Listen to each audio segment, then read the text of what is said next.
Nothing on this show is authorized by the Food and Drug Administration, and nothing said here is intended to treat, cure, prevent, or diagnose any disease. Contact your physician before starting a diet or exercise regimen, including supplementation. This is not medical advice and is for entertainment purposes only. This is the Supp Works podcast, live from the Nutramedia studios. Your hosts. In Willis, Texas. Your hosts, Taylor Knox, a.k.a. TK, and my heterosexual life mate, Joey Savage. Yeah. Okay. Does that work? Can we use that? We good? We don't want to make a joke about this. You say heterosexual life mate, ingredient suppliers are going to balk. You think so? Yes. All right. Then fucking cut it out. Try to impress people. God. You're the one wearing black contacts. Still going to love it. Yeah, I know. It doesn't. They didn't come here for my contacts. They didn't come, No.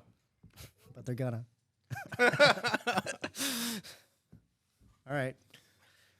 All right. So here we are, Joey. We're sitting here. We're here. We did it, So why the fuck do you want to do a podcast with me? Joey. Because I love you, bro. Yeah.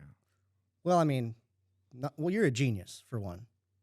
I shouldn't give you that credit. Some would say that, but I don't know. You're pretty smart. Yeah.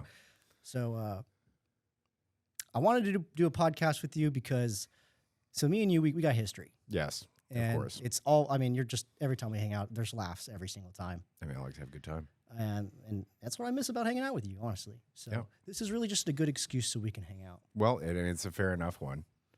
And plus, I mean, look, you have all the accolades, right? You have formulated some of the greatest products in this That's right. space.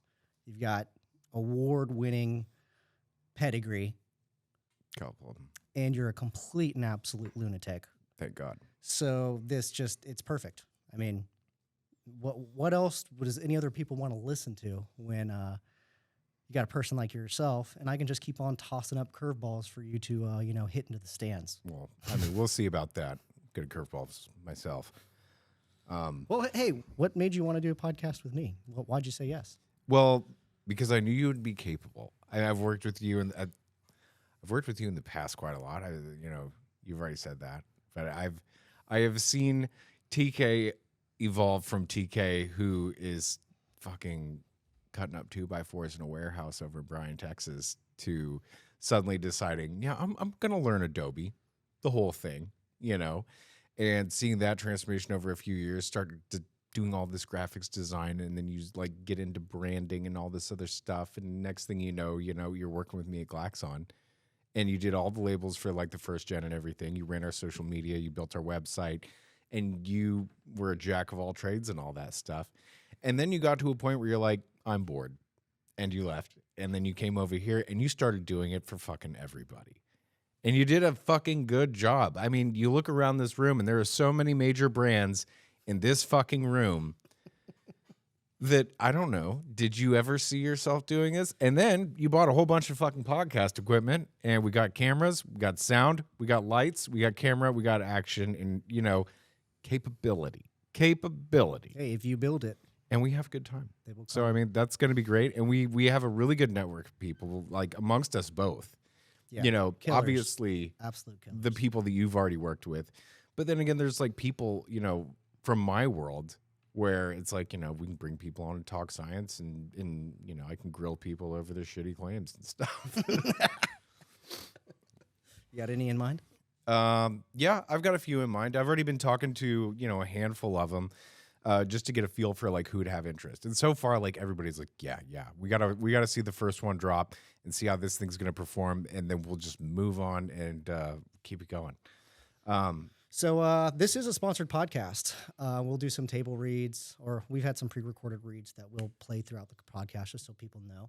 Usually when we go to the bathroom.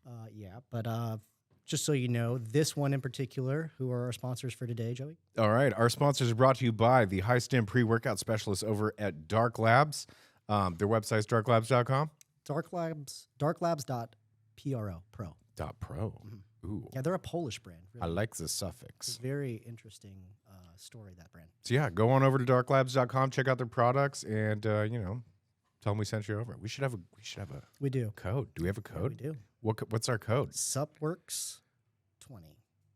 SUPPWORX 20. Yeah, but they'll hear that in the read anyhow. All right, fair enough. I mean, we got a code. Check them out. And then our other one is our friends over at Nutrabound Manufacturing.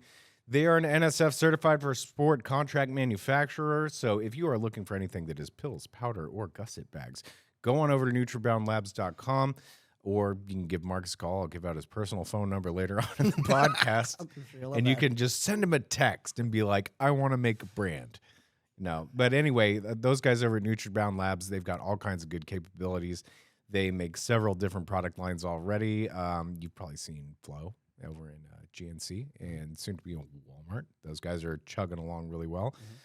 Sponsored by Zach, or not sponsored by, but endorsed by Zach Levi. He's part owner. Yeah, part owner of Flow Supplements. Really awesome dude, by the way. Yeah. I'm just gonna plug that I know Zachary Levi. Then we've got our third one, which is it's a Ascent TRT. It's called Aspire Rejuvenation Clinic. All right, well, we'll cut out me saying that. So it's like a what? Like Aspire Rejuvenation, right? It's like a TRT clinic, yeah. Yeah. But the dudes that run it are awesome. I got connected with them from the people over at Axe and Sledge. Yeah. So it's like their preferred people. Awesome. So they hooked us up. We do some work with. Actually, they own a supplement brand. I don't think Seth Rogen needs any TRT. I yeah, think he probably gets not. all of his testosterone from chopping wood and kicking Just ass. life in general. and Dude. whiskey. I got some cool stories about Seth. He's a really cool dude. Yeah, He's I believe just so. he's an energy. He's a ball of energy, and he knows how to lift people up and just really motivate them. It's pretty incredible. My experiences with him, he's the happiest guy in the world. If he ever got pissed off, I would get the fuck out of his way. Yeah. he's Oh, very that's much just like that. our cleaners starting in the background. That's my robot. It's named Lil Riri, and it will fuck something up in the next 10 minutes and then send me a text message saying Lil Riri is stuck. Why did you name it that? Because it's appropriately named, my friend. Oh, fair enough. It's not one of the smart ones that like maps out like the area. It just aimlessly wanders until it runs into shit, and then it will aimlessly wander in a different direction. It will do that until the entire place is clean, which is incredibly effective. It actually does work really well, but it struggles. It tries. At least it tries to suck, and that's Yeah. what's important. Yeah. You ever seen Starship Troopers? Yes. You know that like one part where like that guy's like, "I'm doing my part." Yeah. That's Lil Riri. Fair enough.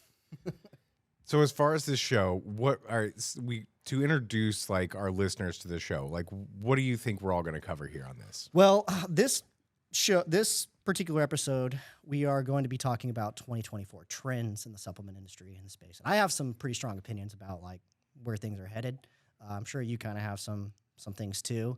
And we're just going to kind of jog them back and forth and see how you feel about my opinions and how I feel about yours. And hopefully the listeners get a little bit of education from it.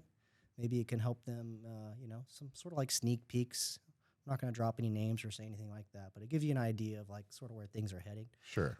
You and I, people probably know this by now, but we do a lot of influencing of like what happens in the industry. We just do it usually like 6 or 9 months before anyone knows about it because it crosses our desk first. So we get to kind of talk about what we're seeing now, so they'll know what's going to happen, around summertime, and it won't seem so much like a surprise when it gets dropped on their head. Or we could be completely full of shit, There's Could that be. Yeah. So just so I can like help elaborate on this, it's for you keep saying the industry. We're in the dietary supplement industry, so we are much more heavily focused on probably sports nutrition than we are on anything else. I mean, most of my work has been in sports nutrition supplements. I would really like to venture out into other stuff. Anti-aging is looking really sexy more and more by the day as I get older. Yeah. But so it's really just about things that are going on in the industry. So it's for industry-sided people. I mean, our sponsor is a contract manufacturer and a brand. So it's really for those kinds of people. It's for people who are in manufacturing. They are either have a brand or are thinking about making a brand. And those people who are representing those brands who actually come on the show as guests, then they will have the opportunity to talk about everything that they're doing, because a lot of these people are doing really cool and interesting things. They can talk to us about product launches. They can talk to us about, colossal failures if they want to, because Just that's their always kind of story, interesting. Their personal story, their brand story, where it's headed. Because everybody's got one. And then there's just going to be the like randomness of us just talking about life, because we kind of do that. And I think we're both pretty genuine people. We've definitely we've lived it. Well, yeah. And usually most people in supplements, what I've learned is they have too. You get a lot of cartoon characters. You get a bunch of just like wild bandits. I feel like it's almost a requirement for people in this space, Yeah, though. it really is. I mean, Especially like the entrepreneurs, the C-suite people, they're just all, you know, bunch of fucking wackos. Yosemite Sams, you know? But it should be interesting. Yeah. So just so y'all don't know, Joey is like probably one of the highest accoladed dietary supplement formulators there are. He's a chief scientific officer. He works over at Zero Day Nutrition, and he's also the head scientific officer over at Glaxon. Is that correct? Yeah. So he pretty much, helps come up with all the products, really helps with the supply chain, the inside story, how you get all these innovative ingredients to market. And he's usually light years ahead of everyone else when it comes to researching them, developing them into products, testing them way before you ever even hear about them, and then ultimately launching them into the marketplace and making a big splash there, where most of the time they become very trendy, and then kind of everyone follows suit. So you're a trailblazer in that sense. And Joe, you already kind of talked about what I do a little bit, but we're a branding studio. We're here at Nutramedia Studios. This is where we kind of create the brand identity systems, logos, and all the things, visual things that represent a brand, from the packaging and the labeling and stuff like that. We do that here in the studio. We've got several designers that work here, and this is after hours. So we're here in the office later after everyone left on a Friday doing the podcast, just so you guys know. That's the only time that we can depend on nobody being here. Yeah, no, Friday evening. Usually Max will show up like Saturday morning. He'll show up tomorrow and be like, hey, what are we doing today? Yeah. He'll just work through the weekend because he's crazy. We are taking a short break from this episode to talk about today's sponsor, Aspire Rejuvenation Clinic. Explore the keys to living your best life with Aspire Rejuvenation Clinic, your trusted partner in wellness and vitality. Folks, we all strive for a healthier, more vibrant life, right? Well, Aspire Rejuvenation Clinic is here to guide you on that journey. Their team of experts specializes in hormone replacement therapy, weight loss programs, and wellness treatments tailored just for you. I turned to Aspire Rejuvenation Clinic when I felt like I was losing my edge. Their personalized approach and comprehensive treatments revitalized my energy levels and overall well-being. It was a game changer for me. And it's not just about feeling good. It's about taking control of your health. With Aspire Rejuvenation, you get access to cutting-edge treatments like peptide therapies designed to boost your immune system, enhance performance, and even slow down the aging process. Concerned about safety? Don't be. Aspire Rejuvenation Clinic treatments are FDA approved, and their team of medical professionals ensure your journey is safe and effective and completely customized for your needs. Ready to take the first step towards a rejuvenated you? Visit aspirerejuvenation.com to learn more and schedule your consultation. So the things we're going to talk about stuff about like just regular consumers and consumer trends. If you are someone who is working out and into fitness and you want extra information about different types of supplements and stuff, not only are we just going to talk about that kind of stuff in our future episodes, we're going to have a call-in function where if you want to, you can call into the show and ask your idiotic questions, which we will softly answer for you. And then we're also going to have on people that are on the scientific side. That's probably like more of my forte, where I'm just going to get into grilling people about talking about their raw materials and stuff, the ingredients that, compose your pre-workouts and all that kind of stuff. Another thing that, we talked about having is different segments. One of them is going to be like reviewing supplements at random. Mm-hmm. I mean, is this the one that we're going to do today? We can. I actually want you to take a look at that formula and get your feedback on it. Okay. They are a sponsor, and we are specifically sponsoring this product here, the PIMP today. So why is it called PIMP? We'll talk about it later. We'll get into the trends and stuff first, but talk about it later. Like after we do the trends. Well, I mean, this. Okay. People want to hear the trends, Joey. Do we want to do the trends first? Yeah, might as well. I mean, and then other segments like, that's bullshit, where we talk about crazy like TikTok fads and other stupid bullshit, the Dr. Oz kind of stuff. But without further ado, do you want to get into the top list? I would like to. Do you want to take a look at this list? Yeah. So we wrote some things down just so we can keep things moving here. So, like I was saying earlier, things usually cross our desks sooner than most people see them. So we kind of get not only our finger on the pulse of what everyone's thinking and what they're doing, but we also kind of get to be actively engaged in creating what the trend is going to be. So if you're listening, I don't know, I'm just saying, you might want to listen in. So it's not exactly a crystal ball. It's not a crystal ball, but this is my opinion. I'll just say that's my opinion. Sure. So in 2024, there's going to be some things that are going to, I think, just like explode, and there's going to be some things that we're going to see kind of just like die off or become less prevalent than what they have been in the past. And so, my number one thing of 2024 that I think is going to be like the leading rising star, I think, is going to be clear proteins. I mean, everyone's talking about it. Ben already did a video about it today. We've been hearing about it for months now. Thanks, Joey. We've been hearing about it for months now. From lots of different people, clients, competitors. Everyone is in this race to launch a clear protein, and I think it has a lot to do with Arla's flavor technology. Before we get into that, what is all right, let's just talk briefly about the history of clear whey proteins. Are they really clear? Not necessarily. They're semi-transparent. And the pioneer of all clear whey proteins was IsoPure, which originally was out there. I mean, I don't know what their deal was. They just had this really sexy ion exchange whey isolate. But it's terrible. We'll get to that in a minute. Okay. But they historically have been king of the hill of clear whey proteins. And they ended up getting purchased by a whey conglomerate called Glanbia, which also owns Optimum Nutrition and BSN and a handful of other different companies. But, the use of clear whey proteins for a long time was really for bariatric patients, people who got their stomach stapled. And part of that protocol is, you're only supposed to drink clear fluids. I don't know why, but, it's part of their protocol. They can only have chewable vitamins. That's another thing. They have to chew up their B12 and their multis and all that stuff, which I can't imagine how horrible those things could potentially taste, and then drink clear fluids. So these fat people who are going to be rapidly losing weight because they got their stomach stapled are to be drinking clear whey isolates for, I don't fucking know how long in there. I guess it's part of the recovery period after they undergo the surgery. So they're drinking this in order to sustain themselves, probably having lots of diarrhea because there's not a lot of fiber in that. Just living off of whey isolate and vitamins and stuff for, I guess, 6 to 8 weeks or however long it takes for your stomach lining You're saying to that's heal. where the tech came from. I think that was the practical application of where the tech came from. However, the giant problem with this was when you would drink an IsoPure, and, for those of you people out here that are new to supplements and everything, you probably never got the humble chance to drink an IsoPure back in the day. It was definitely, it was in all the gyms back in the day, in the little refrigerator. And they had a sexy packaging. It was that clear. It's very It sexy. looked good. It was in a glass bottle. Yeah. It looked like something from the future. And the thing about it was, are we doing a switch? Just keep going.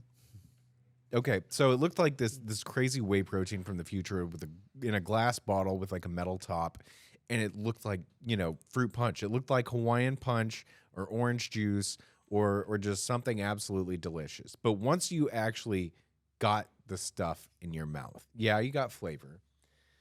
But the other thing you got was this.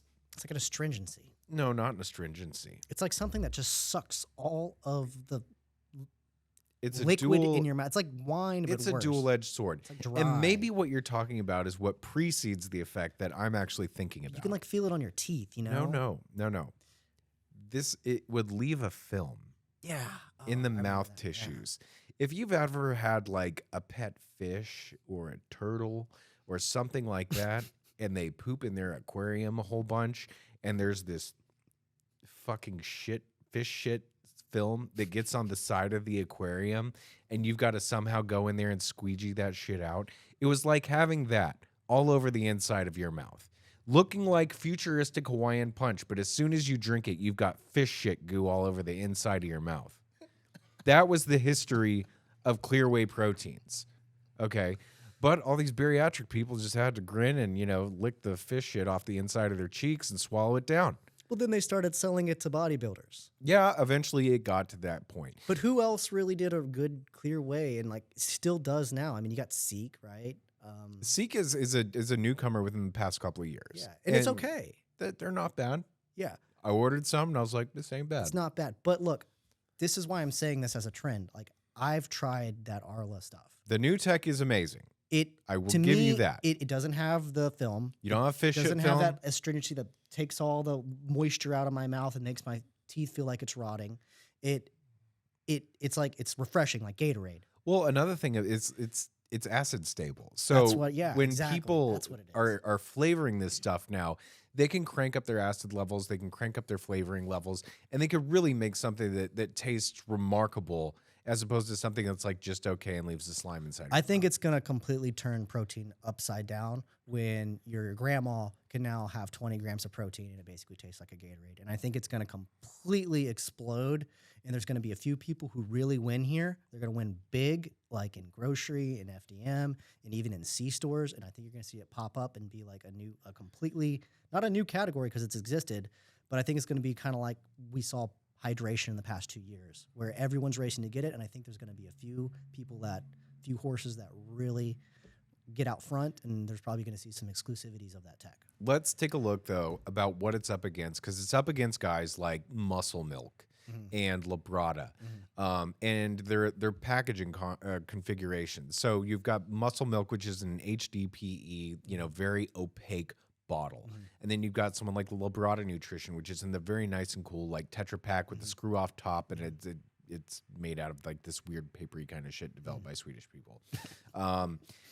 And the proteins that are currently on the market, those things are in the ice cream flavor zone is what I would call it. So it's vanilla, chocolate, strawberry, thick, and it coats your mouth with intention. I mean, it might feel like slimy fish shit, but sometimes milk is kind of like that. But it's like all creamies and dessert flavors. Very and creamy. things like that. And to play in that part of the spectrum. Now, when you're given a choice at a convenience store, 9 times out of 10, I'm sure that fruit punch outsells chocolate milk. Maybe not 9 times out of 10. We'll give it 8 out of 10. You're just talking about generally in like I'm talking beverage. about any customer who walks in. For beverage, yeah. Given a choice at a convenience store, are you buying fruit punch or are you buying chocolate milk? They're going to say fruit punch. Yeah, you're only really buying chocolate milk in the morning, or unless your name's Joey Savage and you're some sort of weirdo and buys chocolate milk in the middle of the day. It's not a bad life. Either way. Most of the time you want something like light and juicy, It's what we like. But refreshing, I think mostly what if it's this is hot. going to put an emphasis on is if anyone wants to enter like the ready-to-drink space with a clear protein, they're comparing themselves to things like the opaque Muscle Milk bottle that's super milky, or the Tetra Pak, or if you really want to get specific about it, they're also competing against Isopure in the glass bottle with the metal top. So you have the opportunity with this technology to make something that's very colorful and something that's very eye-catching. So I think it's really important for these companies that are stepping into the Clearways game to really show that off. Yeah, packaging-wise, they're going to need to come flavor forward. It's a flavor game for sure. Flavor forward and clear. Yeah, and convenience. Use the clear all the way around as much as possible. Yep. So, yeah, that's my 2 cents on what I think the main riser is going to be. I think we're going to see maybe not a death, but we're going to see like a decrease in sort of your quintessential like weight loss pills and powders. So like you see a lot of weight loss, like fat burners and things like that in capsule form. And I think the reason why we're going to see like less of that coming into the future is because there's a rise in these clinics, kind of like our sponsor, where people are getting more and more comfortable with like injectables and peptides and things like, what is it, semaglutide or whatever. Also, Ozempic. prescription weight loss isn't necessarily, narrowed down to just injectable things. It's been around for, a little while. And when it comes to prescription weight loss, these patients, they come into, one of these strip mall clinics effectively, and they get some blood work done, and they find out that they're going to be prescribed X things. Now, whether that's an injectable like Ozempic or whether it's a pill or a tablet that's something like phentermine, and then like B12 shots or maybe even HCG, like all these different things like have strange places in this medical weight loss clinic kind of setting. But they're incredibly effective. Oh, of course they're Way incredibly more effective. than your standard pills and powders. It works faster. You got to do less. I mean, it's not like a miracle or anything, but like it's much more effective. So the barrier to this has always been like, I don't want to draw blood. I don't like needles. Or cost, and I don't want to go to a doctor. Now you can do that telecells. The drawing blood is like simple as shit. It's fast as heck now. And then the actual like application, when you have these like, nice little nifty little injection cartridges injectors that are a lot easier on the eyes, a lot less painful, a lot quicker. They don't look like a scary needle. I think these things are going to be a lot more common ground pretty much in mass market period, which like weight loss is definitely like a market category. So I think you're going to see less of these pills, and then you're going to see more of these like prescription type weight loss services rise, and more people are going to be more comfortable with moving. That's going to be less taboo. So piggybacking on that, I think you're going to see, because of this rise in these type of services, you're going to see a rise in more like health-based supplements that are based around like organs and joints and things like that. So You mean all the side effects that are being caused by these treatments? So you got like what's the brand from like Sebum endorses or owns? Oh, Revive. Revive. Yeah. So like Revive MD is a fine example of this whole thing. Exactly. So what was traditionally like a super bodybuilder niche thing, were these guys who really knew they were like tearing up their insides by taking all these hardcore, pro hormones and stuff. I think this is all going to become now just like a supplementary part of the actual like weight loss protocol that people are, or TRT protocol. That I do find it kind of funny, like 20 years ago, we would have never really thought that the, I guess you could say, commercialization of underground bodybuilding's quote unquote performance enhancing drugs would suddenly go mainstream. But that's where it all starts, right? That is the origin story of dietary supplements. It's also the origin story of all these weight loss and wellness and TRT clinics. That's what I mean. Like culturally, that's where it comes from. We have all these other new segments that have that have reached to all corners of audiences and different types of consumers. But at its core, like supplements, the term dietary supplement comes from bodybuilding. So if you don't at least have an understanding of that culture, then you're probably gonna have a hard time knowing where it's headed. Those were the people, that were the most willing to experiment. Right. They're most willing to take a chance on some random thing that somebody who had great gains would just give them at the gym. Yeah. They'd experiment on themselves, and they're not dumb either. They would learn from it. I mean, there's I some do meatheads, find that but that's the beauty of it. That when we had our underground world, that people would have to effectively do their own research. Some people would just listen to this guy or that guy or their coach for that matter. But it did require like some reading at night, to figure out, what is this thing, what is it doing, and how do I avoid the side effects.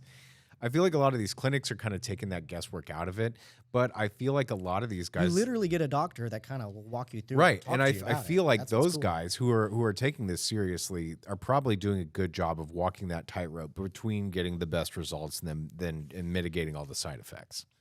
Yeah, exactly. I mean, so yeah, I think you see like, that dip in the pills and powders weight loss. You'll see an increase in sort of like the service provide, rejuvenation clinics, things like that. And then as an appendage to that, you're going to see more like, liver, kidney, and other sort of liver, kidney, gut, joint inflammation. Exactly. Yeah. You're going to see a lot more of that, which is a pretty easy category, honestly. Like there's single ingredients, and there is innovation. There could be innovation there. There can be. I know you're working on it, and there's a lot of guys out there doing a lot of cool stuff with those categories, but you're going to see them, I think, I'm actually grow quickly. Interested in like some of the regulation that came down recently on a lot of these clinics involving peptides. The FDA recently banned like a handful of different peptides that have been in use by these different clinics for anti-aging effects that they have. And they're, different segments of different types of bone morphogenic proteins and stuff that, helped with wound healing, or at least were clinically investigated for wound healing. And a lot of these people are using it for like their joint health. But the FDA recently came down on that, took those things away from the market. And now these guys are, in a way looking for solutions for these problems that they used to have something for, and now suddenly they don't. There's a which leaves vacuum opportunity there. for Supplements to step into place. I mean, of course. like you got Glaxon, they got like Grit. That's like a really good example. That's my favorite. Yeah. I've been on that one for a while now. Yeah. I took it. I like it. It's not bad. Yeah. So what I think next that we'll see, I think we're going to see hydration continue its sort of rise. I think it's going to level off, but I think we're going to see hydration still be a thing. Why? Well, because it's just so damn effective, and it's so easy, it's so cheap, and it's good to flavor, and you can make it convenient, and you can market it in lots of different ways. Of course. So, you got your RTDs. Well, and it's also the market size, isn't it? Oh, it's massive. It's anyone who's an athlete. That's why I say that about Clearway, because Clearway could also kind of have that market size. Sure. Someone's eventually going to have a hydration Clearway combination. There's going to be a liquid IV, like, clear protein brand where like they're a single product brand. They just own it there, and maybe you can say it's Seek, but I think like someone's going to really win there. I think they're going to do it in they're probably going to do it in RTD though. I'll bring up Prime here in a minute. Yeah. Because, you look at the hydration category and what it has historically been for the most part has been Gatorade and Powerade. Mm-hmm. And you go to any Pedialyte. major like soccer tournament on the weekends, with moms and their kids and all that stuff. And if you watch the new South Park episode where they parodied Prime and called it cred and all that stuff, one of Eric Cartman's quotes is, kids these days now are now being judged by what their choice of hydration beverage is. And it's like, all right, most of these kids that are just like in school, they're not sweating a whole bunch. They don't necessarily need a hydration beverage. But you probably experienced this exact same thing. If you were in high school and athletics, sometimes you would just get Gatorade. And not because it was cool, because it was something that wasn't carbonated and it gave you some sort of a functional benefit. I mean, we probably weren't thinking so much as electrolytes, but maybe after like a football I don't practice think it even really or has something. anything to do with any of that. I think it has more to do, especially Prime, for example. It's the Logan Paulness. Sure. It's the demand, and then it's exclusivity, and then like those bright colors, man. Like, I mean, Gatorade had plenty of bright colors. yeah, but Logan Paul, and we'll get into this later, but like Logan Paul created a massive following of people under the age of 18. Yeah. For several years, they But followed there's a him lot and of watched him. a lot of athletes are under the age of 18, and that's my point about the hydration category. Is it spans anything from 5-year-olds at the fucking soccer tournaments on the Yeah, weekends to fucking grandma at aqua aerobics or some shit like that. Any human being who's out there that sweats is in need of electrolytes, and by God, we can get it to everyone. Yeah, and the interesting about Prime is they kind of created that like Pokemon effect where you kind of got to catch them all, and Sure. they kind of like collector's items, Well, and I think And then along with like TikTok and like trending type of social media, it just exploded into this own anomaly where it domino effects and snowballs into its own thing that they probably had neither did they have control of, nor did they like even really expect that type of explosiveness. I would probably That's what created the demand, probably because they just sold so much. I would probably say that Prime is the canary in the coal mine, much like Bang was back in the day. Yeah. Because Bang was a pioneer in energy drinks. And, until Bang really caught fire and got everyone's attention, when it came to energy drinks, it was just Monster or Red Bull. And nobody really cared anything otherwise until Bang just popped up in Vitamin Shop. The people that worked at the vitamin shops were drinking Bangs all day and suddenly spreading the gospel of Bang. Super creatine. And it wasn't even the super creatine. I'll tell you exactly what it was. It was the fact that Jack Owalk reached 300 milligrams of caffeine Those for about 300 $3. miggies, boy, they love He them. whooped the shit out of Red Bull, who was asking $3.49 for 80 milligrams in an 8-ounce can. And he probably saw that and was getting vodka Red Bulls at the bar and just suddenly decided one day, go fuck yourself, Red Bull. Here's 800 flavors, bitch. Here's 800 flavors, 300 milligrams, 16 ounces. Get the fuck out of here with your $3.49. Okay, it was a race to getting the cheapest amount of caffeine for your dollar and doing really well on the flavoring. And he just cut the legs right out. Well, I mean, seemingly cut the legs right out from under him. Even with Let's that not butt short ugly Red Bull. packaging, that butt ugly ass packaging, it still worked. It still worked, but Red Bull, I mean, is still like the world leader in energy drinks because of just the simple brand identity and recognition that it has. But so how is Prime similar to Bang in that sense? Well, Bang showed all the rest of the companies in our niche supplement industry that if they can take a chunk out of Red Bull's market, which is this potentially, multi-billion-dollar opportunity, that everyone else can too. And after Bang was C4 and Ghost and all these different other players who showed up to the game saying, if Bang can do it, so can we. And I think that Prime is showing everyone in our industry that if they can do this with hydration, so can Ghost. You can completely explode. So can C4. But I think, and this goes toward like my trends thing, I think that if you're an entrepreneur and you're listening to this podcast and you have a small brand, you want to launch a new brand or something like that, I think you need to think as big as they do if you're trying to really do anything in supplements right now. So, and this goes to like my thoughts on like channel trends is like, I think if you're playing a small ball game, if you're trying to go to your manufacturers and say, can you order 500 units? Can you order 1,000 units? I don't think it's going to work out for those smaller players. I think you need to come in at volume like Prime. I think you need to aim big, FDM, grocery, all that stuff. But how? How would someone who is That's the thing. completely new There's to the market? gatekeepers, man. It's really hard. You're probably not. That's why I think there's going to be some winners. There's going to be some losers. I think you're going to see a lot of fall off of the smaller guys, and a lot of independent stores are going to struggle this year in 2024.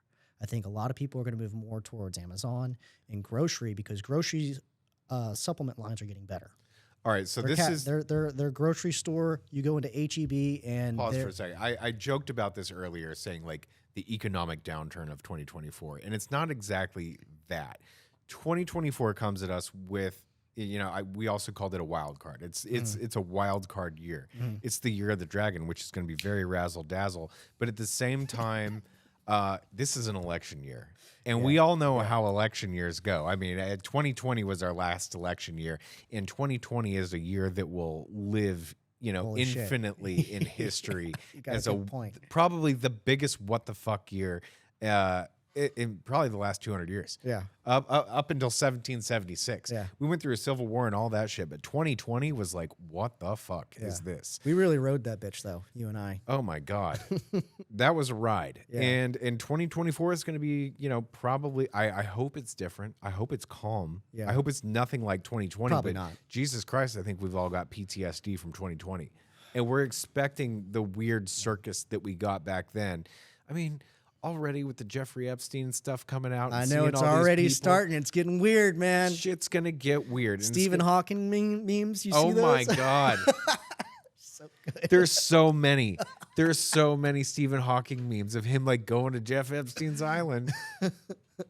I was on a scroll last night on Instagram and I hit like 7 of them in a row. Everyone's making memes about Stephen Hawking going to Epstein Island. And I'm just like, Jesus Can you just Christ. picture that? Like, what does that look like? Is that why they put wheelchair accessible? If you watched like his autobiographical movie, The Theory of Everything, he actually says to to one of his friends that he can still have sex because his autonomic nervous system still works. Like he can't walk, he can't do any of this shit. Oh my God. He was trolling. I don't know if you're going to be able to pull up any of the videos that I already pulled it up. oh Eduardo. my God. Let's introduce you guys to our sound engineer, Eduardo, who's also on the keys over here. He's our young Jamie of the show. Eduardo's the man. He's interning. Oh my God. What are we going to get here? Oh, beautiful. There he is breaking through a glass window. There was one that showed the episode that he had on The Simpsons. Now, So good. it's just so shocking because I like, love how Aside from- creative the internet can be. aside from so quickly, so Albert rapidly. Einstein, this is like the top dog in all of physics of all time. Yeah, he's And like here your we he's go. like your daddy, right? Like, I mean, I'm not a physics guy. did you but I read mean, his I'm- books? No, I didn't read any of Stephen Hawking's books. I but read a book Jesus, I've got an appreciation for him. got him Maybe on not that. as much now as I used to. Fucking pulled up out of the chair. Did you see the one where he's like in a stairwell and he jumps up out of the chair and starts running? He's like fucking Ray on Trailer Park Boys. All of a sudden, he's around all the money and all the little girls and things. All right, so yeah, it's a wild card year. And because of this, and because it's a wild card year, economic pressures are going to push people to go where they know. And people will go to the grocery store. They will think twice about going to GNC or Vitamin Shop because they don't need to go to GNC and Vitamin Shop. At least that's what they tell themselves. They'll go to the grocery store because they need to buy deli meat and laundry people are detergent. already there anyways. Yeah. They do shop at grocery stores now. They don't do- sell toilet paper at GNC. That's what I mean. And like, let's take my wife for example. She's more apt to go to a grocery store than a specialty store. And my mother. When's or the my- last my time parents- your wife ever went into a specialty store that you didn't drag her into? No, of like supplements never. But like she'll go to maybe a makeup store, maybe. Yeah, they'll go to Ulta. Right, but like maybe a lot of that stuff she still shops on Amazon or at a grocery store for, and that's a very specialty item for women that are into that type of thing, skincare. So what I'm saying is like it's just more convenient. And in the past, supplements were either from like a psychological perspective, they were too expensive in comparison to the rest of the groceries they were putting into the cart. Sure.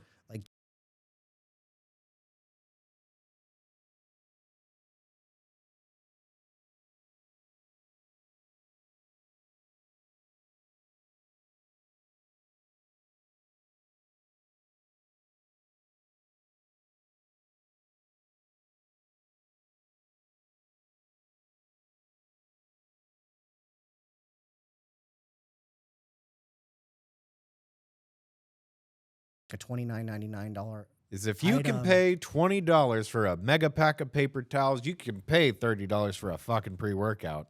That, and they are good. Yeah. They're like it's not shitty pre-workouts, because back in the day it was like you get like what it was like something 6 or something like that. Are you talking about 6-star? 6-star. So back in the day there was like 6-star. And Do you then want to like, review that remember one? like Can we review 6-star pre-workout? Yeah, and then Cellucor, like they had their they had their sport in Walmart. But Muscle Tech was in there early too. Muscle Tech too. Pull up 6-star body.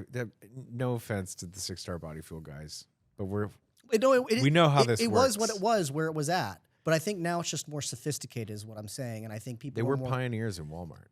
yeah, They were. They were. And like I think, and this is my opinion, but like I think Cellucor blew the doors open for everyone after that. Yes, when C4 was available on the shelves of Walmart, it was like the same thing where I was just saying, like, you know, Prime is this for the canary in the coal mine for Right. hydration, Right. just like Bang was for energy drinks. We actually have Josh Winscott. Workout explosion. Josh is coming on in the next few weeks, and he's going to kind of talk about it. He's kind of one of those guys that helped change the D40. Eduardo, will you go to their category. actual website and pull up the product page for this? They actually just did a collab with Fruit Loops. Look at the formula. Like, how much caffeine is that? There are several different aspects that we must look at this from. One, price, servings, innovation, flavor. There's a lot of different ways. Now, It's got niacin. what is this called again? what's it called? What? 6-star explosion. Oh, explosion. Okay, 6-star explosion pre-workout. What's in the bottle? You get 30 servings, 7 grams each. And notice it's a transparent label now. You can see everything. It wasn't that way before. That's not true. There's 2 proprietary ones. Yeah, but it even breaks down how much caffeine is in there, so you can just do the math. They and probably figure got it a out. consultant because they got their balls busted too much. Yeah. We got vitamin C. Cool. 278%. I'm all about it. Love antioxidants. Niacin is niacinamide. 30 milligrams. 188%. Okay. I don't really know what that's doing in there. I mean, it's not like a slapper, but it's $24.99. That's a good entry, you know. Choline is choline bitartrate, 40 milligrams, 7%. Okay, I get it. Let me see the rest of it. Beta alanine, we got 1,500 milligrams. Betaine anhydrous, 1,250. Arginine kg at 1,100. And let's look at that. Beta alanine is underdosed by half. So the unfortunate thing about this pre-workout, if you're familiar with clinical dosages, is even though it says 7 grams at 30 servings, this thing was born to, quote unquote, be double scooped in order for you to get clinically efficacious dosages, at least of those top 3 ingredients, if you want to have something that's worth your time. And it even has a diagram off to the right where it says you can increase your dosage to 2 scoops and 12 ounces of water. Which brings it down to 15 servings. We got taurine, citrulline, citrulline malate, and arginine hydrochloride in there at 500 milligrams, which all that is negligible as fuck. Then we've got a pre-workout explosion blend, caffeine anhydrous, supplying 135 milligrams. I'm glad they tell you because at your 2 scoop, you're 270, which is pretty fucking decent. Choline bitartrate and L-tyrosine. The rest of those being less than 135 milligrams, kind of negligible, but this is not bad. So, like, what I'm saying is this was like the foot in the door sort of thing in grocery and FDM back in the day.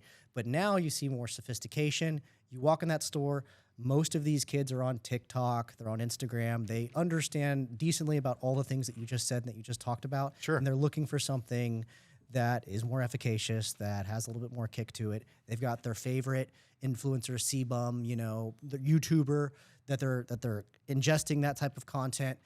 And they can go to Walmart, they can go to their local grocery store, and they can find these pretty well put together. That is part of this products. perfect storm of Yeah. the Wild Card 2024 is Yeah. that these stores are actually beefing up their sections. Right. So, you know, grocery stores and their healthy living sections, I mean, it's an entire aisle now. Yeah. It used to be this little place over by the pharmacy that was just this obscure thing where you could find it next to Ensure and Trojan condoms.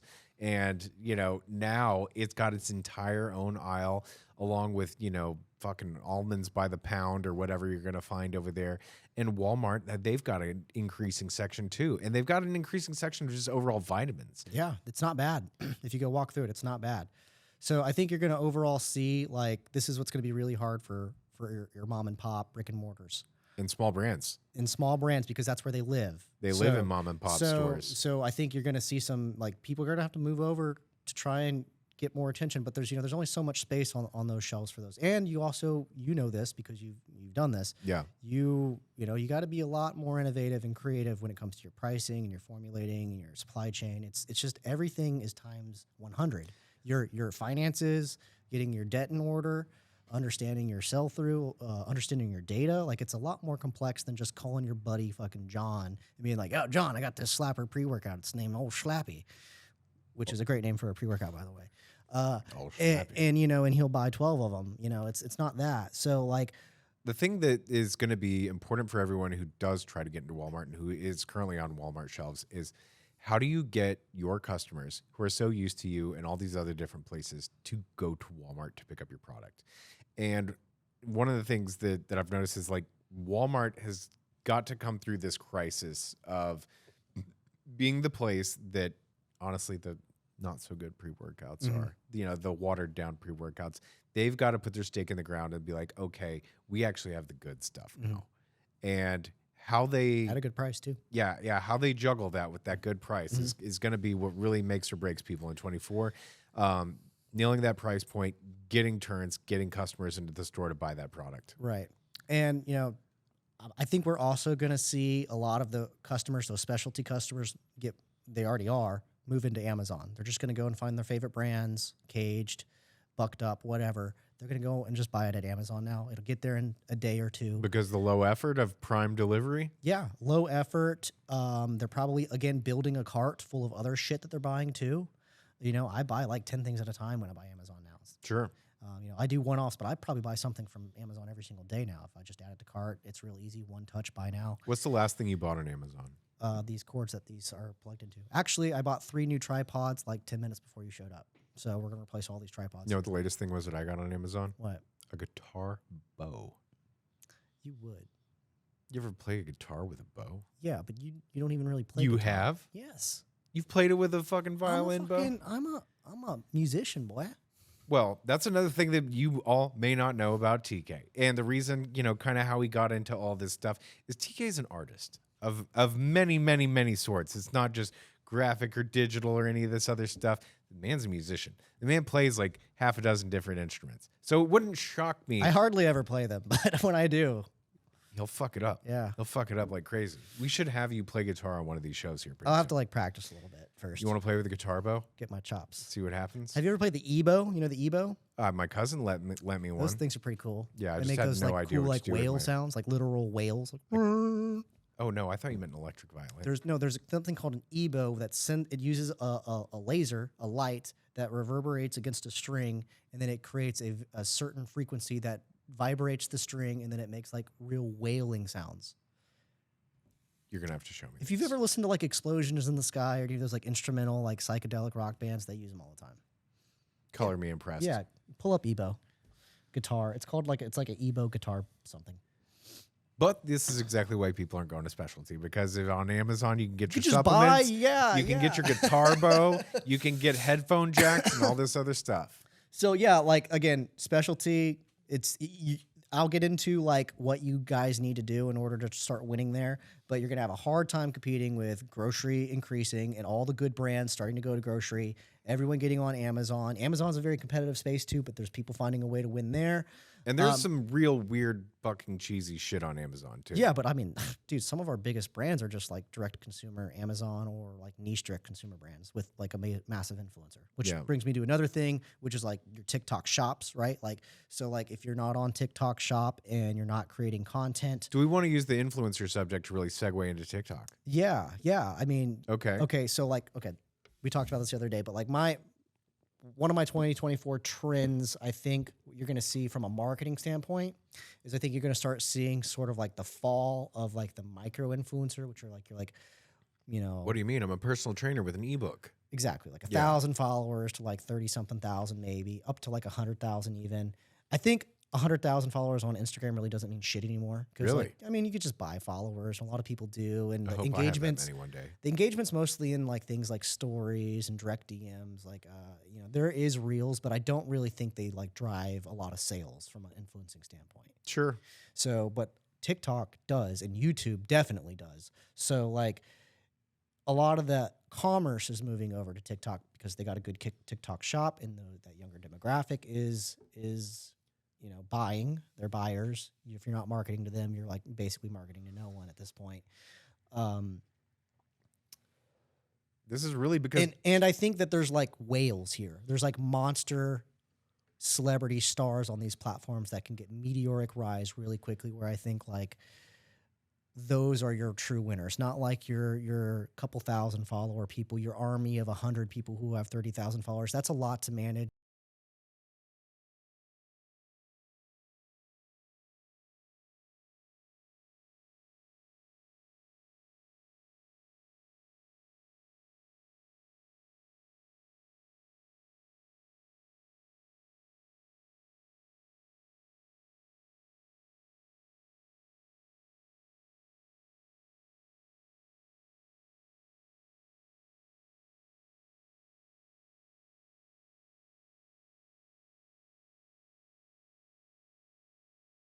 High, bring a bunch of money, and then just know what you're getting into. You're going to be getting into a business relationship with this person. You're not just, usually they're going to be your partner. and if you You're don't not get gonna pay one them. major influencer, one of these whales that we're talking about, you need to have a squad of like half a dozen. Yeah, but it's going to be hard to like make it even with that, I think. Yeah. I really do. So who do they have? They've got lean beef patty. Who else do they have? Whoever that kid is. I don't even know. I'm too old for this shit. I don't even recognize who these people are. And of course, Derek. Yeah, but like all these people are pretty big on like whatever. They've got YouTubes. Right. They've definitely got They've YouTubes. got they all do have YouTubes. That's they've got another YouTubes. thing. Like They've got TikToks, and they've got Instagram. let's just go back. Let's Jesse say all James the West. biggest like rising brands in the past like 3 years. Let's So name it. Jesse James West here has 3.42 million subscribers, 591 videos, and he competes. Like, this guy's not fucking around. It's all YouTube, bro. Yep. Logan So Paul. unless your Logan Paul, influencers have a YouTube, I don't know if they're worth your time. Yeah, that's what I mean. Like, but most of those people aren't like, hey, I'll support your brand. And most of them want to be somehow partnershiped or have some sort of profit share. Of course. So like it's a little bit more ingrained as like partnerships than as like, here's our influencer program and you have this code for 20% and blah blah blah. So there's multiple tiers. There's actual influencers and there's brand ambassadors, who are the ones that are certainly below the influencer level, who are just doling their code out. Yeah. And I think you should hunt for whales, and you better come with a lot of money. But there's a lot of risk with all that. So, and that also will prop up direct to consumer, right? So like direct to consumer will still live and grow as long as you have a way to push that audience, unless you're just some sort of ad savant. Well, see, that's where I kind of had a disagreement with you the other day, because I was thinking that when you consider all these different factors, Amazon, the TikTok shop, these YouTube, this influencer thing, if you have to interrupt my scroll to go to your website and buy your product, you're fucking up. And I think that the direct-to-consumer websites, unless they've got some exclusive deal or exclusive product drops that no one else has access to, then traffic to brands' own sites, like, whateveryouare.com, as a brand is going to suffer, because they're going to all these other places. They're going to the grocery store and they're just buying it right there, or they're getting it with a discount from this major influencer who has a code, and they're doing it right there in the TikTok shop, and it's happening frictionless every single time. And if there's less stuff that the consumer has to do in order to obtain that product, then they're going to follow that path. Well, of some least brands are getting resistance. creative. Like Ghost, for example, you'll do like certain drops. You'll do pre-drops like through an app where it goes direct to consumer, or there's exclusives as far as like promotional items and merchandising and things like that. So there's ways to get creative there, subscriptions or better subscription deals, or there's way to get creative with direct consumer that will have your super user probably buying direct from you. Sure. Maybe not like your fair weather, like, hey, I buy pre-workouts from different brands every time. But the person who's going to like, I buy Ghost is going to go to ghost.com. Sure. Ghostlifestyle.com, whatever their website is. So, yeah, I think specialty is going to have a really, really hard time like competing with all of this. It's kind of a race to the bottom, because the only things that really come into that door is like, hey, I want the thing that's borderline illegal and is going to like take me for a ride. Sure. Or like, there's the other things that are borderline illegal, the things that make you big, the things that make you little. But I think those things are going to go away with like I was saying before, the clinics, right? So like you're going to see less of those people walking in for the pro hormones and the SARMs and crap like that because those people are just at clinics now. I mean, there's certainly different age demographics too. There's older people that will still go into specialty retail stores to get Nugenics because they saw their, Sure, favorite it football will player live, on but it will TV. suffer. It's not going to be like a growing, booming business. No. It's a dying business. The ones that are going to be able to still compete there are guys like I think Sean over at like NutriFit, Yeah. who's pivoted everything to a direct consumer model with like TikTok Shop. I think he's the number one specialty supplement store on TikTok Shop. That's is that impressive. Right? Is that right, Blair? He's number 6. That's still like a lot of money. Yeah. You can make a lot of money as number 6.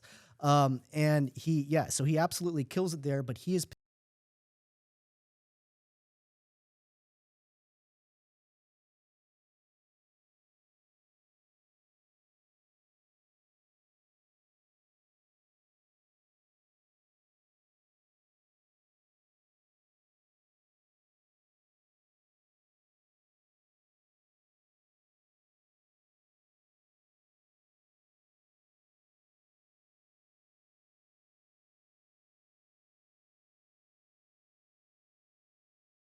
selling, And that is what it's going to he's take outselling stores for that the have brick like and mortar retail 5 to 10 survive. stores. You know what I mean? Like Yeah.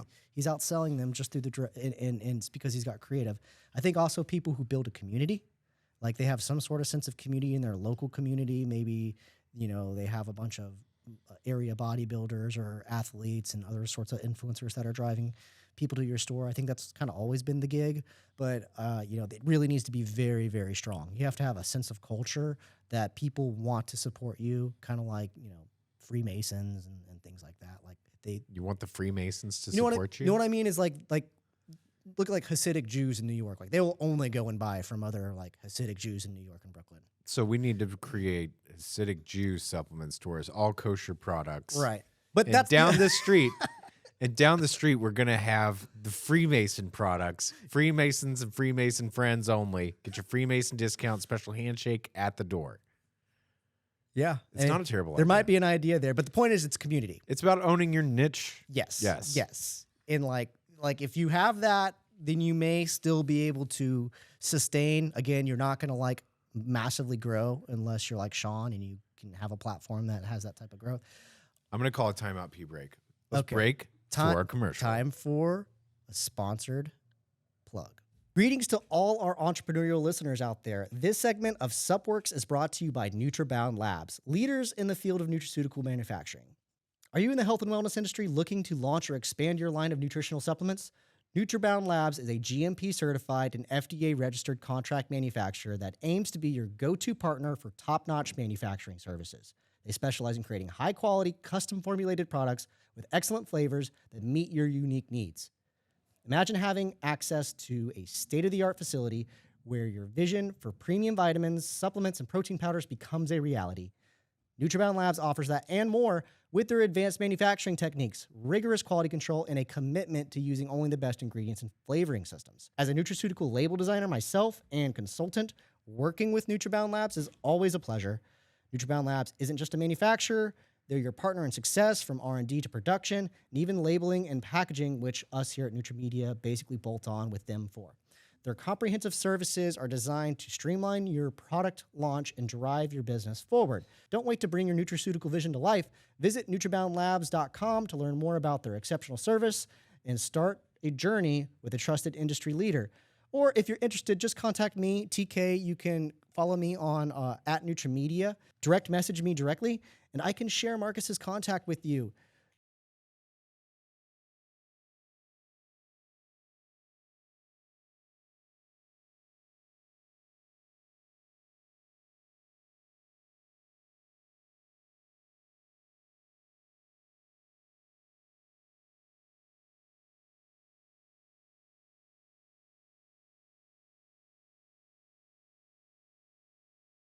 To do with appealing to the youth because they constantly determine what's cool, whether it's in music, whether it's in clothing, whether it's your hydration beverage or what, it's the kids who really determine what the best things are. So, there's a lot of different ways you could look at this. And when you say like what the kids are doing, it can't just be in the realm of products that are designed for people that are 18 and older, which, unfortunately, most dietary supplements are in that group. But when you can make a product that reaches more than just that, whether it's a hydration beverage or chocolate or fucking candy, we've seen that happen with influencers that are on YouTube. Mr. Beast has now got his Feastables chocolates, and those are catching like wildfire because you don't have to be 18 or older to consume fucking chocolate, and everybody likes chocolate. And as soon as he gets behind something like that, which is one of the most universally accepted kind of food products, then of course that thing is going to explode. You want to hear my theory, kind of like on? Go ahead, by all means. That's what I tell people. All right, so you're like 15 to 18-year-olds. They're the ones that usually create the trends because they're the ones on social media. The ones in high school. Right, the high schoolers. They're kind of like they're experimenting with new clothes, experimenting with new music. It's a melting pot of all kinds of weirdness going on in their life. So they're trying new things. I think that gets adopted and then developed more into those 18 to 20-something-year-olds as they get into college, and then they really sort of do like heavy experimenting. Well, I mean, we're already kind of experiencing that because a lot of the Gen Z folks, they're getting old enough, they're getting over 18, and they finally have like buying power in the marketplace. Exactly. So when you turn that age, now you have a little bit of money, whether it's your parents' credit card or you have a job or something, and then so those trends start to kind of mature in that age group. But here's the thing, like they're not fully adopted mass market yet. People are not willing to kind of go and do whatever all the 18-year-olds are doing. We actually make fun of it. All of us old people make fun of it.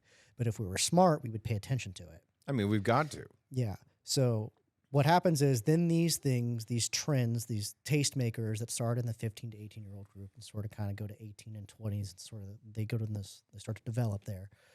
Your artists, your athletes, your musicians, your celebrities, once it gets adopted by them and they think it's cool, they start wearing that thing or they start listening to that or they start taking this product.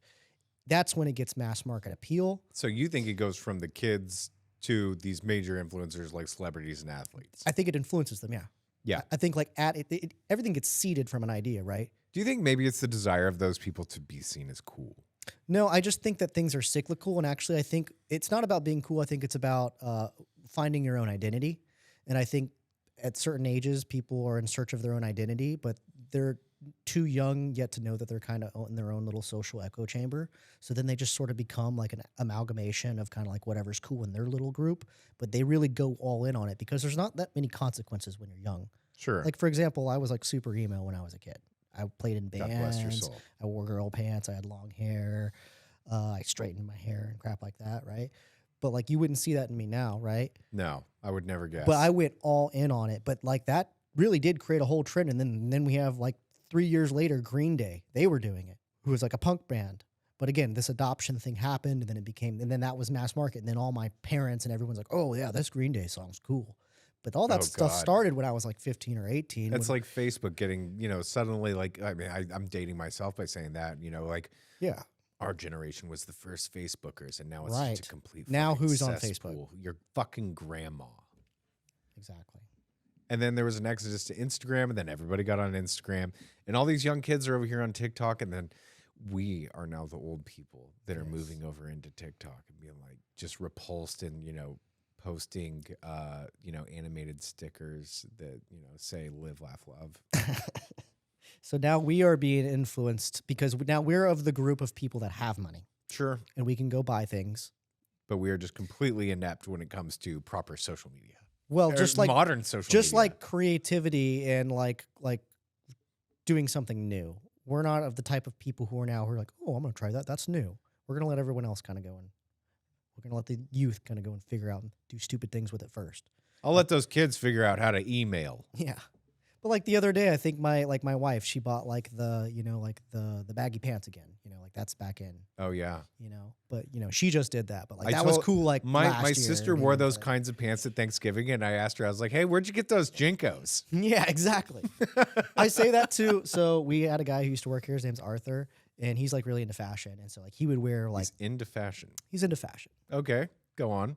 He doesn't work here anymore because he's Fashion star. He wanted to do his own thing, yeah, and he wanted to kind of like basically be a freelancer for like artists and musicians and do zines and fashion articles and stuff, which I think is really cool. So I was like, hey man, you go chase your dream now. You don't want to design labels for supplements. I get it. Like it's not your thing. He's a good designer, but like that wasn't what he was passionate about. So, anyways, he's coming in all the time, wearing basically all the shit my brother, who's 46 now, like wore, and I used to make fun of him in high school. I'm like, you look like my nerdy brother. Like Vans and Jinkos. Not even that, but like the bad polo Ralph Lauren. Like not even polo Ralph Lauren, but like, you know, like a collared shirt, but like it's kind of like Is the flannel. collar popped?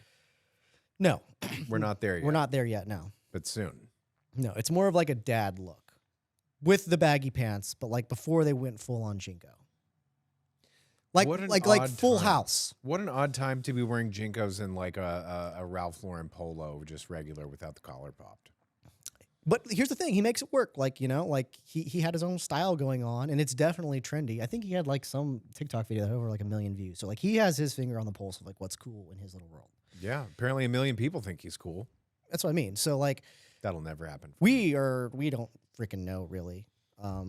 Like we're old now for that. We're just trying to figure out what they know and trying to monetize it. That's what old people do. Which we're doing a pretty good job, I think. So, yeah, that's on the social media thing. What else do you think, Joey? What's trending? So like one of the things that I think we both agree on is more of a return to future forward when it comes to packaging. Yeah. It's like we forgot we were in the future. And it's like, you know, as far as branding elements and stuff, like we went through like another Ed Hardy affliction kind of phase where shit was just really wacky and weird. And, you know, you can look around this room and see so many of these different labels that are in here where brands were like, we just want the loudest shit ever. And where you've got imagery on a label that is just so eye-catching and so appealing. And like the cyclical nature of everything, it's all gotten saturated. Well, yeah, I mean, we did that with Glaxon almost as for irony, for like the sake of irony. I remember we used to talk about this. We used to walk around and kind of shoot the shit and go back and forth. And we did it with Glaxon because we thought it would be funny to be ironic, because we didn't want to take ourselves too seriously, because everyone was taking themselves too seriously. Right. And that was like a generation where like the entire product line matched. Right. Yeah. And, you know, heavily scientific, or it was like druggy. Sure.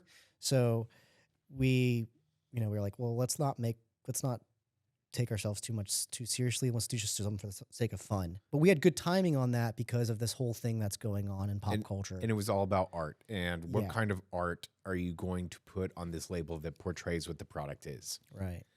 And it's like we went through this stage of abstract, and now we're going to minimalist. I think it's going to move towards that way, but it's going to be an amalgamation of kind of what it was when it comes to like the colors and the loudness. So like my thoughts on this is like everything you see. You're thinking futuristic loudness. It's going to be the Tron. No, not exactly. No? No. Like, okay, so Caged is a good example of like a very modern looking brand. Very modern looking indeed. Yeah. So like they're kind of winning there. Not saying everyone's going to have that look. I think a really good example is this like Infamous one that we just recently did. Yeah, I like that one. It mixes a little bit of art, a little creativity, but it also looks modern and neat and clean. It's sleek, but yet it still has an homage to art to it. But this goes to back what we were saying about the whole grocery and FDM thing. Like this will live there. Yes. This will live there. And I think, you know, if you put like, you know, some drug name, obviously it's not going to like go into grocery. You're going to be a specialty brand, which is fine, but like you're not going to have that explosive. Well, I mean, I don't think a pre-workout called Get Fucked is going to sell on the Walmart shelf. Probably not. Also, probably a real product. It is. We make it. Oh, you made Get Fucked? We designed it. We designed it, yeah. I'm sorry. Dude, that is a great, that dude's awesome. That's all I got to say. Oh, His name's Zach Zimmerly, and he's literally like the real life Johnny Bravo.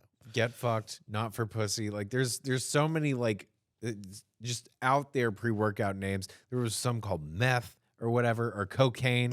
Like and no, they're not meth and cocaine. And no, that's never going to be on a Walmart shelf. That is made for a specific demographic of like I need more caffeine than my body's got room for kind of people that want the highest stimulant pre-workout stuff that will be found on the shelf next to something that has questionable legitimacy of whether or not it's even legal. Right. So I think like the look is going to look more mainstream and mass market to the way that we've accustomed to do it. And this will bring in like nostalgia. Sure. So, like we're used to seeing what an Oreo packaging looks like. Yes. We know what Fruit Loops looks like. Yes. When I say these brands out loud, you know kind of what colors they are, what kind of brings, reminiscence to mind, right?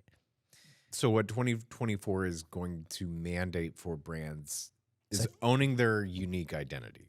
Right.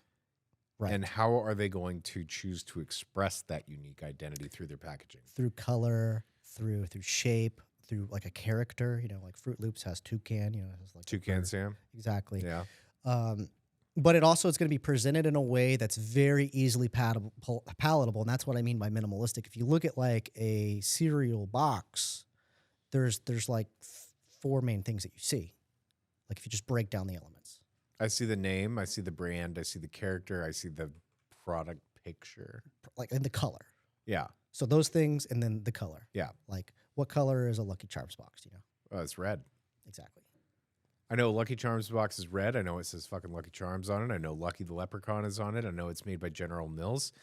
And I know what a bowl of Lucky Charms looks like because it's usually on the front of the packaging. So those elements that you all said, I think, are all going to become loud and pronounced like they are on a cereal box, but more identifying with whatever the brand is. All the cereal brands have different identities, from Tony the Tiger and Kellogg's. Watch, those are like blue, right? And Cheerios has a little B, and those are yellow, right? So that's like Honey Nut Cheerios. Honey Nut Regular Cheerios doesn't have fucking anything except for being yellow. Okay, but it's yellow. Yes. So like you're going to find these brands are going to own their color palette. They're going to own their character. They're going to own their lockup of the word mark or whatever their product is. This is something Glaxon's done really well. Like Sure. Super Greens, like that lockup is... Or a specimen. It's your IP. Yeah. And I mean, shout out me because I drew it with a pen tool. But like it's become a part of your IP. Yeah. And it's a really... Some are brand forward like Ghost, right? Like their logos, everything. Everything that, every product they have, it is always Ghost first, what it is secondly. Yes. Which works for them. So I think brands are going to have to like first differentiate that. Like, are we a brand first type of product offering? Or are we a product first type of product offering? That all kind of depends on where you're at on the shelf and stuff like that.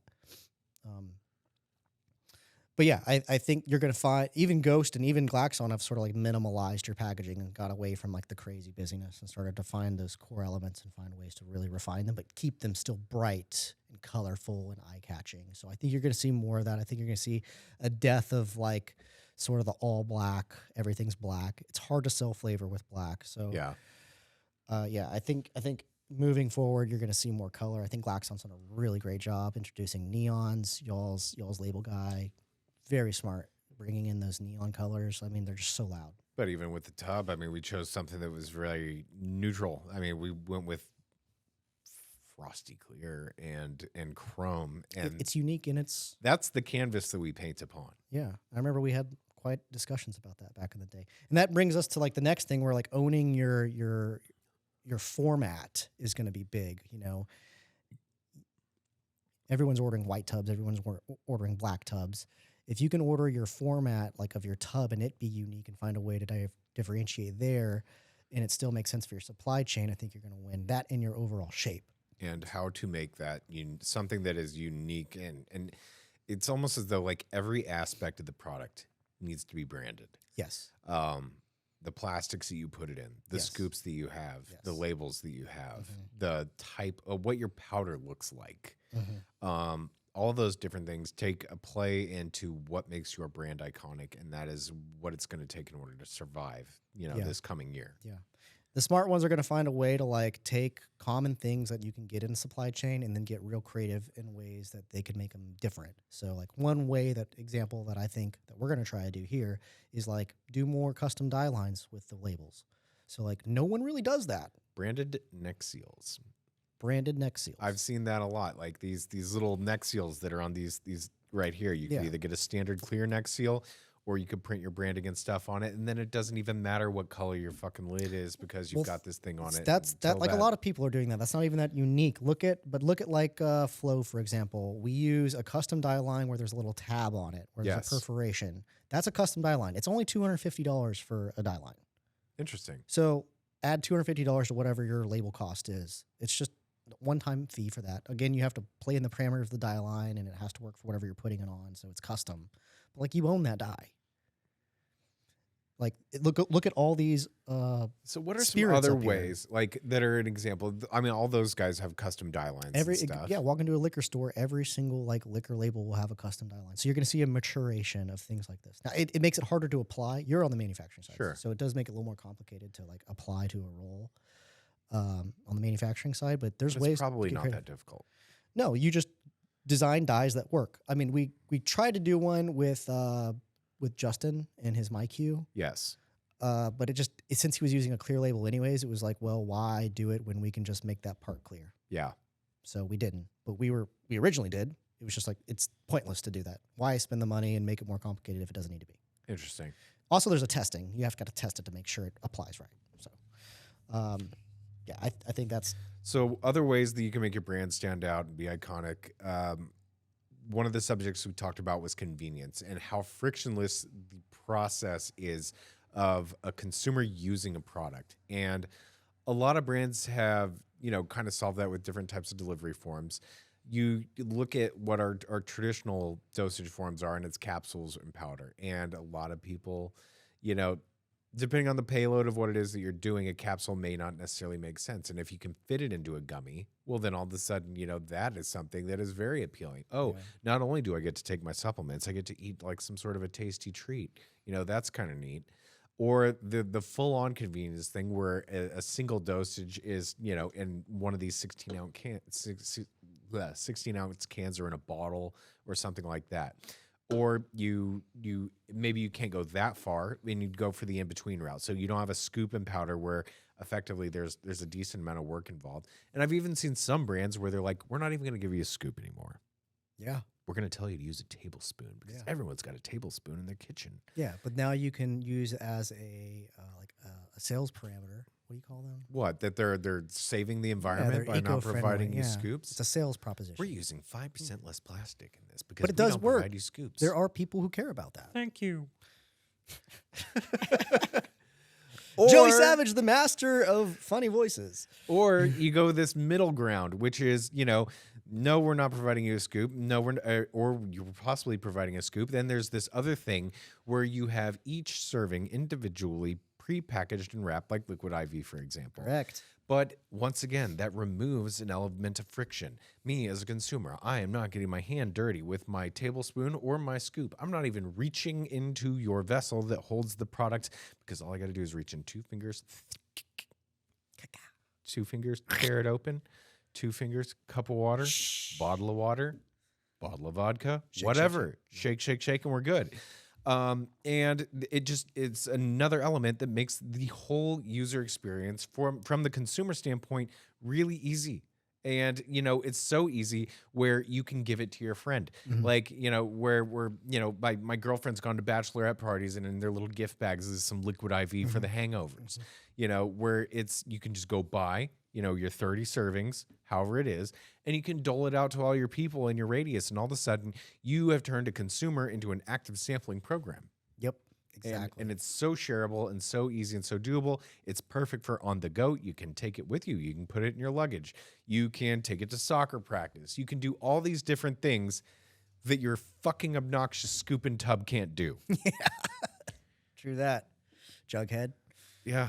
I mean, that's just one of the things where it's like, if you do want to stand out amongst the crowd, these are things that, that people who are taking your products. This goes back to what I was saying is like, you better come in with a big vision because the barrier to entry in the stick packs and the carton game is a lot different than the barrier to entry to the tub game. Yeah. It costs a lot more money. You got to come in with a lot more volume and there's more components to it. You got to be a lot more creative with it. The design part is a lot more intensive and Well, you're designing multiple types of packaging. Exactly. It's not just the external packaging, Exactly, but it's yeah. this internal packaging too. You got to buy two things, and in the manufacturing is a little bit more complicated because most manufacturers are tooled to tubs and capsules. That's kind of like the easy thing to do as a manufacturer. Well, and as far as cost of goods are concerned, a scoop in a tub is far cheaper than, you know, a whole bunch of these individual little stick packs. But then you might save money if you put it in some sort of a stand-up pouch or a bag. So like ordering cartons, for example, for an outer box, like I can order 500 labels, and yeah, my label guy will be mad at me. He'll be like, "That's a bullshit order, TK." And I'll be like, "I know, bro." But he'll do it because he can. He probably won't make a lot of money. Hopefully he won't lose money. But you can't do that with cartons. You mean with boxes? Like boxes, yes. Like We are talking about the secondary packaging that holds the case. both, even with stick packs too, because the machinery is different. But like they don't come in little bitty rolls. Like you try and order them from our label printer, they want like 3,000 minimum, but really they put them on 10,000 rolls. Yeah. You're not like, so that means you got to come in at like, at a minimum, 10,000. But most people even don't do that. Like if it's sticks, when you try and order sticks from a manufacturing standpoint, because I've tried to do this, they want numbers. What kind of numbers? Well, let's say there's, Say I'm a guy. let's say there's just randomly, let's say there's 20 sticks in a carton of Let's say whatever, 30 for the hydration. benefit of the doubt. Okay. You're probably going to have to run 30 to 50,000 of those 30 to 50,000. That's like, boxes. So times that by 30 hold on a minute. Of the sticks or the boxes? boxes. All right. So they want 30,000 boxes. And in order to fill those 30,000 boxes, Jesus Christ, that's a lot of stuff. Then you have to make what, 900,000 packs? Yeah, that's like what you're seeing with Or like 90,000? to get like really good, like decent pricing where you're not having to 900,000. price yourself out. Yeah. Like price yourself so high where then it's not competitive to all the other guys that are on the shelf. Well, I think someone who's a brand owner is not thinking of it in the sense of, okay, I'm going to purchase 900,000 servings of my product, but that's only going to translate to 30,000 units. You know, they're never going to think of it in terms of that. And the other thing is those things have to be dialed in 100% completely good and not fucked up, because that's 900,000 servings. You can't just relabel that. You can't just put a typo on that thing and call it a day. Yeah. We typoed one of our boxes at Core Culture. It was really expensive. Oh boy. Yeah. Yeah, that does happen from time to time. It does. It does happen, and like things just don't always. They go through QC several times, and sometimes they just get missed. It happens. Every brand does it. Yep. This goes back around to, once again, this is why small brands are going to have a hard time. Exactly. That's exactly the point I'm making.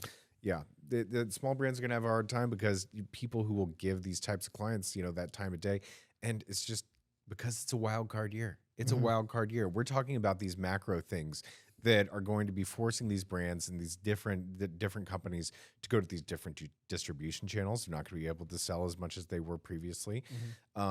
And, certainly that does create opportunity for small brands in those other distribution channels that are being left behind. But will those products turn? Will they still perform as they have in the past? And we're not exactly sure, because the foot traffic is 100% still going to go to the grocery store to buy toilet paper. But they're going to think twice about going to the hardcore pre-workout thing, unless they're an absolutely dedicated athlete who is probably into some sort of competitive fitness, figure bodybuilding, what have you. But your soccer players aren't going to go there. But soccer players are going to compose much more of that consumer demographic, because they're the ones that are going to the grocery store and they're getting liquid IV for the soccer game, or they're getting Prime, or something like that. And if you are just, starting out in mom and pop stores with your hydration beverage, you can't expect all these kids at the soccer tournaments to be buying yours whenever they are able to access these at these larger distribution channels. So what do you, doing all this, now we've talked about, what do you think about the super over-engineered product? Because that's your bag, boy. Yeah. But, and how does that apply? That in channel specific, where does it go? Where does it sell? Because it's still going to exist probably. Like a premium buy. Sure. And then how is that going to come from an innovation standpoint from the formulation? Because you're the guy who lives in this world. Are you going to see a lot of that super luxury? We interrupt this cast to talk about today's supplement sponsor, Dark Labs. We're all about pushing limits and achieving peak performance. And Dark Labs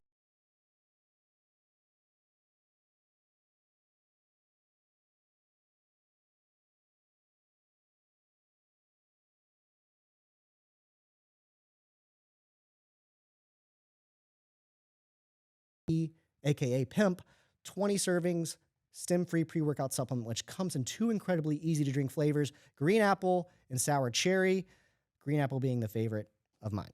I know how crucial it is to find a pre-workout that gives you the extra edge without overdoing it on stimulants. That's where Dark Labs steps in. Their Pimp pre-workout is especially formulated to power up your workouts, all while being completely stimulant-free, packed with key ingredients like 10 grams of citrulline malate. That might be over-engineered if you ask me. And 1.5 grams of nitrosamine, along with several other pump-tastic, fully dosed trademarked ingredients. PIMP enhances your endurance and strength, ensuring you get the most out of every session. Plus, it's perfect for those late-night workouts since it won't keep you up all night. Head over to darklabs.pro to grab yours now. And for our Supp Works listeners, use special promo code SUPWORKS20 for a 20% discount on your purchase.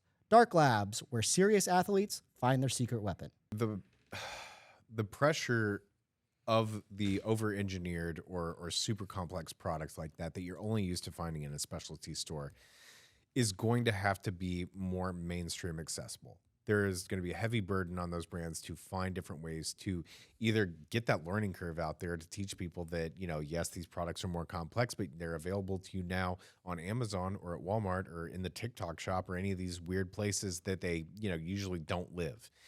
Or, there may be luck in that that consumer demographic, which is granted considerably smaller than the larger consumer demographic, will be hunting and finding and be connoisseurs and searching for these kinds of things and may casually run across them at TikTok or Amazon or any of those other places. But those people are probably just going and buying like bulk ingredients direct and like. I mean, it's possible, but I mean, those are the same kind of people that, that they end up making their own supplement brand. Well, yeah, but it's eventually like those people that we were trying to influence from the very beginning. It was the skeptics and the connoisseurs and all that kind of stuff. Mm-hmm. So they could influence their own little microspheres of influence to get the people that don't know as much to be like, here's where the good shit is. So do you think they're going to have to come in at like a premium, like $100 plus sort of offering? Well, do you think we'll see like $100 pre-workout, or would it be like kitted with something and some sort of bundle thing? I don't know. If you're going to be selling $100 pre-workout, in order to convince a lot of these people that are going to be doing more value shopping, that it's going to need to be more than just the pre-workout. Have a fucking QR code that at least gives me like a workout routine or something on your website. Give me something to companion this with, a shaker cup, a t-shirt. If you're talking about box kits or something like that, there's got to be perks. If you want me to spend $100 on a pre-workout, there has to be some sort of extras, because you're not just going to sell me on your tub and your scoop and your powder. But this is what we were talking about as far as like pushing innovation in more of like that value-minded kind of a perspective. Yeah. That, in this year, you will need to do more with less.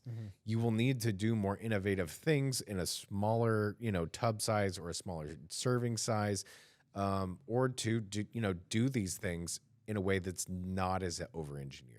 Maybe if you're going to be doing that over-engineering kind of stuff, you need to do it in a way that's, not 20 ingredients long on your supplement facts panel, because people just aren't going to pay for that shit these days, especially if you're throwing 3 or 4 different things at them that they don't understand. Now, if you throw one thing at them that they may not understand, you can educate them on that one thing in a smaller formula with an appropriate serving size that, maybe has like 4 or 5 ingredients tops. That's where you're going to find the opportunities. Well, there's always people who are willing to pay more for things because of it's social cred or whatever. It's hard to do in supplements. I haven't ever actually really seen it done well in supplements, but like there's a Louis Vuitton that exists. I think Seed did a good idea. Good job. Seed is a really good example, but that's really value. Like that's a good value. That's not sports nutrition at all. That's gut health. Yeah. That is, but it's still a value buy. It's like $34 a month on a subscription. I think we're going to see subscription direct consumer still live really well with niche things. It depends. It needs to be something that where it's like it's a product that you're going to take every day, whether it be a multivitamin or gut health or a fish oil. That might be good for like those like health longevity products, things like that. Right, because longevity is a long-term investment. You got to do it every day for a very, very, very long time, multiple years of use kind of thing in order for it to have an impact on your body and everything. And that's just like in the longevity play. I'm thinking like though, as far as like doing more with less in these little innovative pockets, I think you're gonna see cheaper products, But I think what you may end up seeing is, in lieu of the fact that people might not want to buy a $100 pre-workout, you may see people do more complex stacking, where they can, instead of like buying raw ingredients or something, they might take these, smaller concepts of products and then start putting those into their stack, because they may have only paid $30 for this one, $30 for this one, $30 for this one. And instead of buying the $100 pre-workout, they've spent $90 on these 3 different separate things that are more customized to their individual But I think it needs to be needs. like a curated bundle in order that work. Maybe it comes in a box, like it has some sort of. Not every customer is going to be the same. They're not going to be coming to you and saying, I want you to handle all of it. I mean, I think you're going to end up seeing people who are definitely more mindful of that value shopping. And they're going to try to get the most for their money. They'll go on Amazon, and, Amazon's got everything from your most loaded pre-workouts to the most stupid fucking creatine that contains dandelion root that's available. We should get some of that. God, let's get some. You want to do a segment like this was stupid, or what the fuck is that? Or well, I did get some things for future podcasts. I ordered some stuff for us to play with. I got the beaver stuff. Nice. I got 2 different kinds, because I'm wondering, is this material from Saskatchewan different from the one in Michigan? Oh, does it taste different? We're going to find out. You're talking about anus, right? I am. You like you. So So what you're saying is that you eat ass. a beaver ass. You gotta. That. I mean, we're going to. And it's not as cool as I thought. I thought that these glands of this beaver were going to be like, okay, well, we can just take them on a mandolin and shave them like a truffle and eat these chips of beaver anal gland. Like a truffle. It's not like that. It's not like truffle oil. It's not like that at all. Is it powder? No. Is it tincture? It's these dried out glands, and inside of them is weird fucked up goo. Oh, we're gonna eat goo. So it's getting kind of jizzy. We're gonna need spoons, I think. Ew. We're gonna need a razor I don't blade, wanna, and we're gonna. Oh, this sounds bad. Yes, I think we need to bring on a guest from a flavor company to really talk about this and get into that one. I think that Ben's one's coming next week. Will it be here in time? Yeah, maybe. We'll make Ben eat it. Of course. That's perfect. And we'll all flush niacin at the beginning of the show. It'll be great. Yeah, that sounds like a good idea. But It's gonna be terrible. We're gonna look purple. there's that possibility. And then, I can just bring on different product concepts and stuff that I've been working on and try those out. Yeah. I've got a couple of those in my bag right now, but I think that we're going to save those for some future episodes. I don't know. I mean, where are we at right now as far as in our criteria and our time? We're going to wrap it up? Yeah. All right. So, with that, we're concluding our prophecies of 2024. It's going to be a weird year. It's going to be a wild card year. Cheaper stuff, more stuff available in different places than you've never seen it before. Brands need to identify themselves. You need to be hip with all the kids, but at the same time, you need to be casting a wide net to where you can get every customer that you can. Yep. Maybe look at clear whey protein. Maybe stop trying to dive into those weight loss pills. Check out a weight loss clinic, maybe. Maybe. Yeah. Or check out a TRT clinic. Yeah. Maybe you get some hydration over at the gas station. Maybe. We will be creating a Discord. Dort over here is going to be running it. So if you have any ideas or things you want to add, go ahead and just go into our Discord. I'm talking to my listeners right now. Tell us what you think is going to happen in 2024. Maybe we're complete idiots. It's completely possible. Most likely is true that we are stupid. But come and tell us your stupid opinion too. Well, do we have a name for the Discord yet? I mean, Supp Works Discord. Supp Works Discord. Come on. Also leave a comment on this YouTube if you think you have some next level ideas, or come onto the podcast and come tell us yourself. So one of the goals of this podcast is to have people here, guest live, right, Joey? Yep. So we have made the investment with the sponsorship monies that we're getting to actually bring people here in person and talk to them, but mostly mess with them and have fun. And next week, we're going to have Benjamin Kane, the voice of Price Plow. Yeah. A guy who's got plenty of experience in this entire industry. He's probably talked to just as many different companies as you, if not more. Yeah. Who's got a lot of insight, who is a power lifter, a Brazilian jiu-jitsu trainer, or not a trainer, but he's a Brazilian jiu-jitsu student. Mm-hmm. And he's just got a lot of opinions, and we're going to get his backstory. I've always wanted the opportunity to turn the tables and interview Ben Kane, because Ben Kane has interviewed me like a million times. So we're going to get to grill him. We're going to get to talk to him about what he thinks and what he believes. So yeah, if you've liked this show, tune in next week. We're going to have Ben. I guess a thank you to all of our listeners who have tuned in. Made it this far. Thank you to Aspire. Thank you, Tomo over Aspire Rejuvenation Clinics. Thank you to Marcus and JR. Over at Nutramedia. Give them a shout if you want some manufacturing, and our Polish friends over at Dark Labs. Wojciech over at Dark Labs. Yeah. .pro. All right, we'll see you next time. Y'all have a good one. What was my sign off again? I don't know. You wanted to say be creative. I wanted to say like take your vitamins, be healthy. Those both suck. Wait, wasn't one of them suck less? Drink your unicorn piss.